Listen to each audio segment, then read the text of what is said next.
Olá, meu amigo, minha amiga, sejam mais uma vez bem-vindos aqui ao nosso canal. Vamos falar do benefício de incapacidade temporária, que é o campeão, né, de solicitações, tanto do INSS como na Justiça Federal. O também chamado auxílio-doença, né, que antes da reforma da Previdência era esse nome. A partir da reforma da Previdência que passou a ser chamado de benefício de incapacidade temporária. Ele é um benefício que é um seguro previdenciário devido a algum problema, por exemplo, de saúde ou um acidente, né?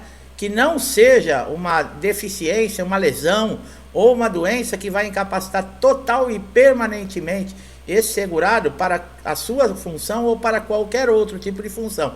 Então, ele serve como um seguro e ele tem direito, esse segurado, a partir dos 15 primeiros dias, né?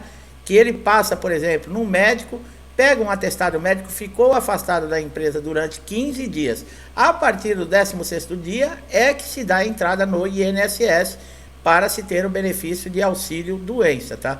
Nós vamos falar aqui com um nome antigo, que fica bem mais fácil para você entender. Também existe uma portaria, a portaria número 32, que permitiu que esse benefício de auxílio doença, ele fosse concedido sem a necessidade de realização de perícia. Por quê?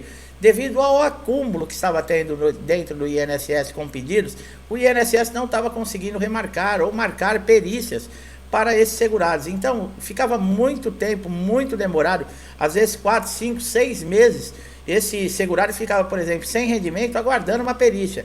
E não tinha nada garantido, porque ele pode passar pela perícia e o perito achar que não existe nenhum tipo de incapacidade e indeferir, negar o benefício.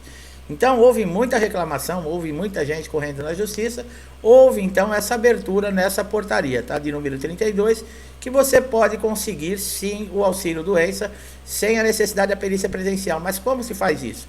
Bem, em primeiro lugar, nós sempre falamos aqui da importância do portal Meu INSS. Se você ainda não tem instalado no seu PC, no seu notebook ou mesmo o aplicativo no seu smartphone, nós temos um vídeo aqui que nós explicamos de uma maneira muito simples como você pode fazer essa instalação e utilizar esse aplicativo, que é muito importante. Você consegue fazer pedido de perícia, pedido de reconsideração, requerimentos, enviar documentos, entrar com recursos, acompanhar andamento, né, do seu pedido de benefício, resultados de perícia, motivos, por exemplo, de uma recusa, né, que o perito não encontrou a incapacidade, o que ele está alegando, porque você precisa saber, nesse caso, para você poder recorrer, né, da decisão do perito. Então é muito importante.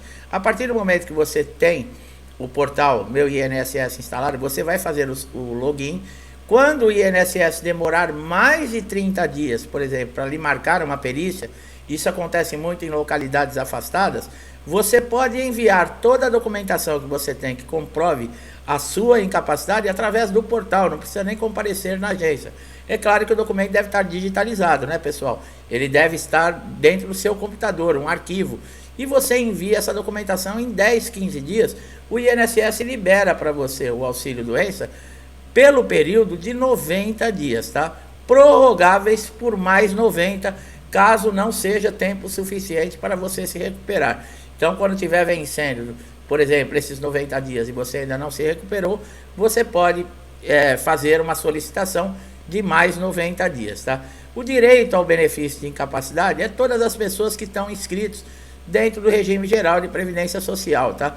Tanto você que está, por exemplo, no período de graça, muita gente não sabe o que é. Período de graça é aquele que você foi demitido da empresa, mas você tem como seguro no INSS ainda 1 ano, 12 meses de garantia que, se caso acontecer algo com você e você não arrumou um trabalho e sofrer um acidente, você pode sim ainda usufruir dos benefícios do INSS, tá? Outro caso que deixa as pessoas com muita dúvida são com relação a doenças. A carência existe, tá? No mínimo de 12 contribuições para você manter a qualidade de segurado. Agora, existem algumas doenças que elas não necessitam de carência, tá?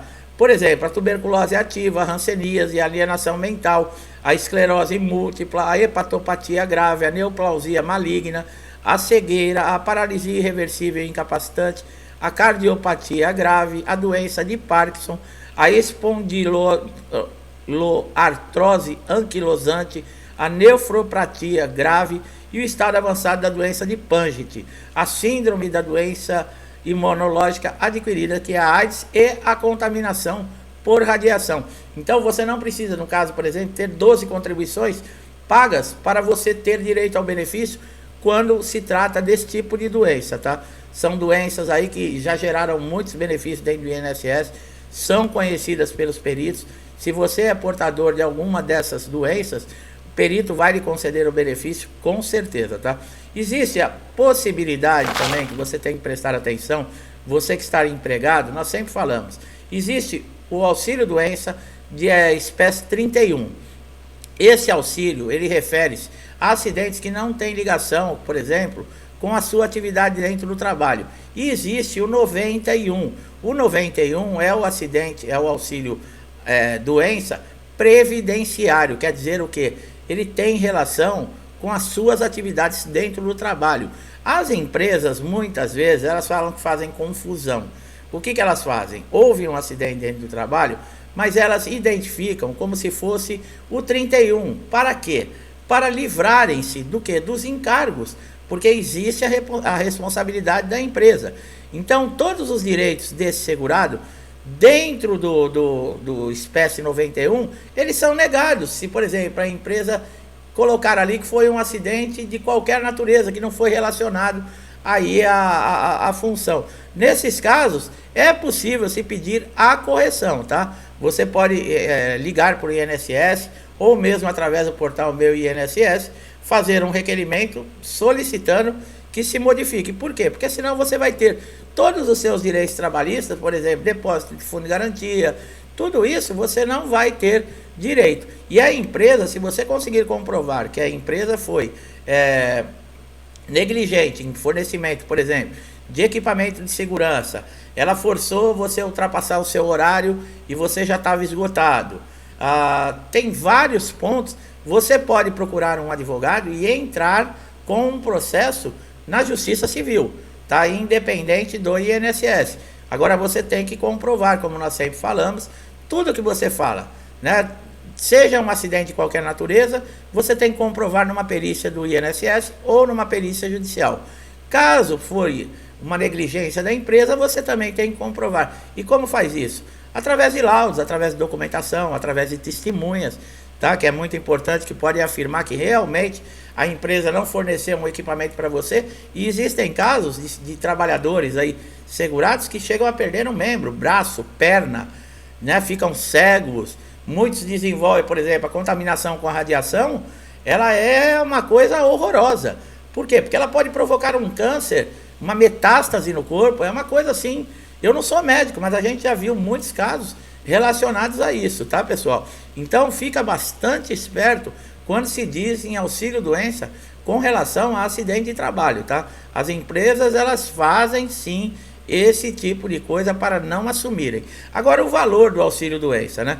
Bem, esse trabalhador que vai se afastar por 15 dias, depois entra para o INSS, ele não tem muita perda. A média é 91% do seu salário que ele vai continuar recebendo, tá? Diferentemente, vocês veem pela aposentadoria por invalidez, que depois da reforma da Previdência, caiu para uma renda aí de 60% que esse segurado tinha, né? Enquanto estava na ativa. Então, quando perguntam, qual é a diferença entre o auxílio-doença e a aposentadoria por invalidez? Né? Porque tem muitos segurados de auxílio-doença que querem converter o benefício. Nós já falamos, presta bastante atenção, tá? Porque infelizmente acontece aí essa perda que é muito grande. Inclusive nós comentamos em vídeos anteriores, muitas vezes segurados que estão de auxílio-doença estão pedindo alta no INSS por conta própria para retornar à empresa, para voltar a ganhar aí o 100%, né, o valor total do seu salário, porque estão sentindo falta e não estão conseguindo sustentar as suas famílias. Colocaram aqui nos comentários com relação a pessoa ganhar menos de um salário mínimo. Pessoal, isso não existe, tá? Se for 60%, quem ganha um salário mínimo, entrou na justiça, moveu um processo, aí saiu a aposentadoria por invalidez, o salário aqui fora, na ativa, era 1.500, não vai passar para 60%, porque já é o mínimo, né? Pessoal, não precisa ficar desenhando as coisas também, né? Vamos prestar atenção. Eu tive uns 2 comentários aqui falando com relação a isso. Não pode ser mais baixo que o salário mínimo. Se o salário desse segurado já era, vamos colocar, o salário mínimo é 1.500, ele já ganhava somente um salário mínimo, Ele aposentou por invalidez, ele vai continuar ganhando 1.500, porque o próprio nome já diz, salário mínimo. Difícil, né, gente? Então é isso aí, pessoal. Existem esses tipos de diferença. Prestar muita atenção. Agora, dentro da perícia, né? Perícia preocupa todo mundo, principalmente quando se fala aí, chega uma convocação de quem já está recebendo o benefício e recebe aí uma convocação para o pente fino. Vocês sabem que vocês têm prazo para responder a essa convocação. 30 dias. Ou você entra pelo portal Meu INSS ou telefona no 135 para marcar uma perícia. Caso você tenha a perícia marcada e você não possa comparecer, não deixe para avisar muito em cima da hora, porque muitas vezes eles não conseguem remarcar. E se você faltar na perícia médica, pode te causar um grande problema para você conseguir o seu benefício depois. Então, uns dias antes, você marca, pede para fazer uma remarcação. Importante para você não ter problema com o perito. Leve toda a documentação que você tiver demonstrando a sua incapacidade. O laudo médico, ele tem que ter o nome do segurado, o nome do médico, o carimbo, o CRM, a assinatura, tá? O CID da doença é muito importante. É uma lesão, é uma doença temporária.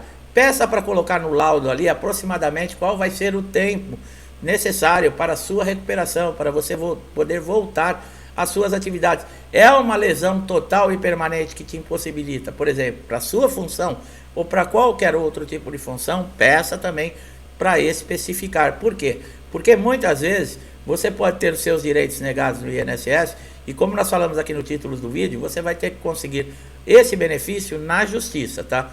Na justiça você também vai ter que comprovar para o juiz, para o perito judicial, que essa lesão ela não dá a possibilidade de você continuar sustentando a sua família, as suas atividades de trabalho, e você vai precisar de um período para ficar afastado, recuperando-se. Nesse caso, você pode também pedir a conversão do benefício para aposentadoria por invalidez, prestando atenção nas informações que nós falamos antes. A aposentadoria por invalidez, antigamente, ela era convocada, por exemplo, o segurado que recebia, a cada 2 anos para passar numa perícia. Então, você ficava um tempo longo sem passar por perícia. Isso mudou. Hoje em dia, o aposentado por invalidez, ele pode ter ganho o benefício na justiça aí há 1 mês, 2 meses atrás, e já ser convocado pela uma perícia de pente fino. E muitas vezes, o próprio perito, tão pouco tempo esse segurado recebendo, depois de tanta dor de cabeça que teve na justiça, o perito cancela o benefício, ele cessa o benefício. Isso também nós estamos aguardando agora o STJ, né, o Superior Tribunal de Justiça, que tem um processo lá, que é o seguinte: para o INSS cancelar benefícios concedidos judicialmente, o INSS também vai ter que entrar na justiça. A maioria dos votos já são favoráveis aí para os segurados do INSS, né? Mas isso precisa ser oficializado, precisa ser publicado para ser uma jurisprudência em todos os tribunais. Aí o INSS, com relação a benefícios concedidos judicialmente, vai entrar na justiça, quer dizer, vai haver um equilíbrio na balança, porque só o segurado perde, só o segurado que tem que correr atrás dos direitos, só o segurado que tem que fazer comprovação. Outra, o perito lhe maltratou, lhe xingou, foi negligente com você, faça uma reclamação no Conselho Regional de Medicina. Se ele te ofendeu moralmente, entre com um processo em cima do perito. Claro que você vai ter que comprovar essa ofensa, que anda acontecendo demais no INSS, e peça danos morais. É um direito seu, meu amigo, minha amiga. O INSS não faz dinheiro, não é Casa da Moeda. O INSS sobrevive, e o pagamento de todo mundo que trabalha dentro do INSS, inclusive do perito, é você que paga, eu, qualquer trabalhador que paga, tá? Eles são sustentados pelas nossas contribuições. Então, os seus direitos também são garantidos na lei. Da mesma maneira que nós temos que cumprir a lei, esses funcionários públicos, esse perito aí no caso, ele também está sujeito aí a punições por descumprir a lei, tá? Fica essa dica para você. Meu amigo, minha amiga que chegaram aqui pela primeira vez, eu espero que eu tenha sido claro, que a informação tenha ajudado. Dá um likezinho se gostou aí do nosso vídeo, dá um likezinho, se inscreva no canal, ative o sininho de notificação, para você ser sempre beneficiado com os nossos novos conteúdos. Você ganha, e é de graça, pessoal, não paga nada.